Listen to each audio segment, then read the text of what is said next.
ఇక నేరగాళ్లకు no protocol, వాళ్ళు రాజకీయ నాయకులైనా సరే సీఎం రేవంత్ రెడ్డి పోలీసులతో అమర్యాదగా ప్రవర్తిస్తే క్షమించేది లేదని వెల్లడి.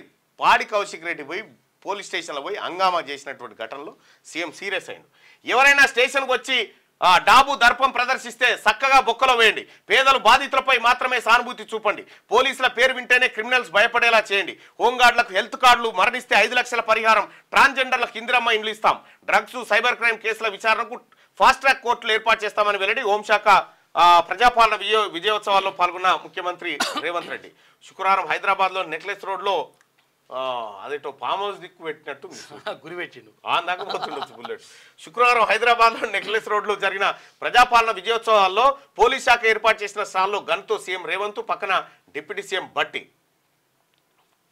ఇక ఇక్కడ పోలీసులతో అమర్యాదగా ప్రవర్తించేటోళ్ళు ఎవరైనా సరే క్షమించేది లేదని సీఎం రేవంత్ రెడ్డి హెచ్చరించారు. నేరగాళ్లు రాజకీయ నాయకులైన నిన్న ఆయన ఏమంటున్నారు Harish Rao, after all constable నన్ను ఇంత మాట అంటారు. ఆఫ్టర్ ఆల్ ఏముంది, ఆయన కానిస్టేబుల్, ఆయనకు నీకున్న శరీరం, కాకపోతే నువ్వు హైట్ ఎక్కువ, ఆయన కొద్దిగా తక్కువ అంతే. నువ్వు 4 పైసలు వెనకేసుకున్నావు, ఆయన వేసుకోలేదు అంతే. ఎంతటి వారైనా సరే ప్రోటోకాల్ వర్తించదని స్పష్టం చేశారు. ఎవరైనా పోలీస్ స్టేషన్కి వచ్చి అడావిడి చేస్తే చక్కగా బొక్కలు వేయాలని పోలీసులను ఆదేశించారు. ముఖ్యమంత్రిగా, హోమ్ మినిస్టర్గా మిమ్మల్ని ఆదేశిస్తున్నా, పేదలు సామాన్యులు బాధితుల పట్ల సానుభూతితో ఉండండి, నేరగాళ్ల విషయంలో మాత్రం కఠినంగా ఉండాలి.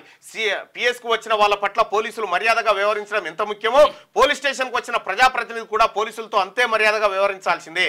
నేరగాళ్లు ఎంతటి వారైనా సరే ప్రోటోకాల్ వర్తించదు అని తెలిపారు. నేరగాళ్లకు కూడా మీరు ప్రోటోకాల్ పాటిస్తే ఉద్యోగాలు చేయలేరని పోలీసులతో అన్నారు. కబ్జాదారులతో, హత్యలు చేసిన వాళ్ళతో, ఆర్థిక నేరగాళ్లతో ఫ్రెండ్లీ పోలీసింగ్ అక్కర్లేదు, అలాంటి వాళ్ళు పోలీస్ పేరు వింటేనే భయపడాలని సీఎం పేర్కొన్నారు. ఇక్కడ ఎంత హంగామా చేసిరు బీఆర్ఎస్ పార్టీ నాయకులాడ పోలీస్ స్టేషన్ల కాడ. వాళ్ళేదో వాళ్ళ తాత జాగిరు, వాళ్ళ అత్తగారు సుట్టమైనట్టుగా ఆడ పోయి హంగామా చేసి, అంటే మీ హయాంలో దుర్వినియోగం చేసినట్టు చేద్దాం అనుకుంటారు. మాది నడవది.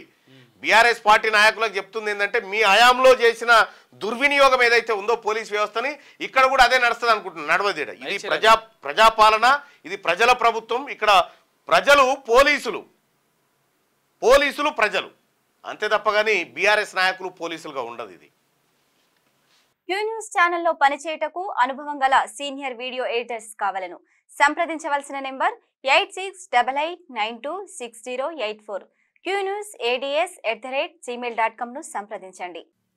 లైక్ చేయండి.